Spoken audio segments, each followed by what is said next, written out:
السلام عليكم ورحمة الله وبركاته. متابعين قناة اللي سنت مزيد بنت بلادنا، مرحبا بكم في قصة جديدة. ما تنسوش الاشتراك في القناة وتفعيل الجرس ليصلكم كل جديد. قصة لشاب وشابة اللي عاد يلا دوزو عرس بكل فرح وهناء. من بعد نهاية الاحتفال، الزوج والزوجة مشاو لمدينة العيون يدوزوا شهر العسل، قادمين من مدينة زاكورا. خلوا هناك عائلتهم وحبابهم. فاش غاديين في الطريق بين زاكورا والعيون، دوزوا أوقات جد ممتازة ورائعة وفرحانين. ولكن في الطريق أي استراحة أو أي قهوة وقفوا فيها يسترحوا، تيبان لهم مجموعة من الرجال تيلقاهم تمايا، ولكن ما لقاو لهم أي اهتمام. قالوا في نفوسهم الناس مسافرين عاديين بحالنا بحالهم. ولكن مجرد دخولهم إلى مدينة العيون وقع لهم ما لم يقع في الحسبان. تعرض لهم 4 رجال ملثمين، اختطفهم وغابوا عن الوعي، إلى أن وصلوا إلى بيت مهجور. لقاو ريوسهم في مكان مظلم وهادي، ماشي واضح فين هما بالضبط.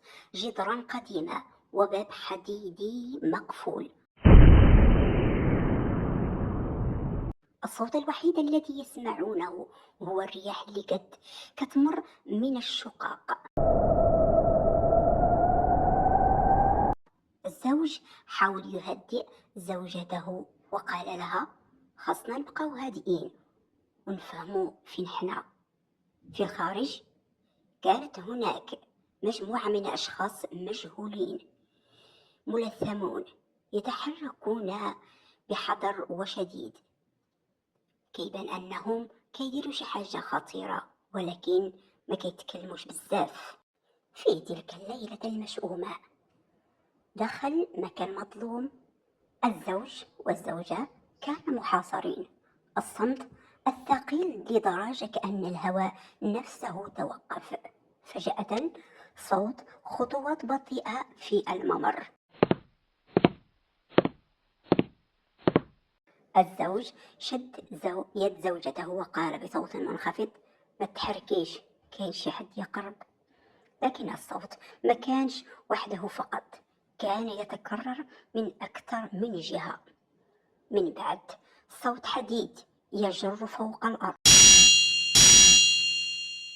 الضوء الضعيف الذي يدخل من شقاق الباب كيرتعش، وكأن شيئا أو حاجة كتوقف قدامه وتسد الضوء. الزوج حاول يشوف من شق، ولكن فجأة سمع نفس قريبة منه جدا، نفس باردة. الزوج همس بخوف شنو هادشي؟ وفجأة انطفأ الضوء بالكامل، الظلام الكامل. وفي تلك اللحظة بدأوا يسمعوا أصوات غريبة، همسات، أسماء كتقال بصوت منخفض، ولكن ما فهموش. الزوج شد بحجرة صغيرة كانت أمامه، بلا ما يتردد ضرب الباب الحديدي بكل قوة. الصوت دوز في المكان كامل، وفجأة سكون تام. ضرب 3 مرات أو 4. صوت الباب يفتح ببطء شديد.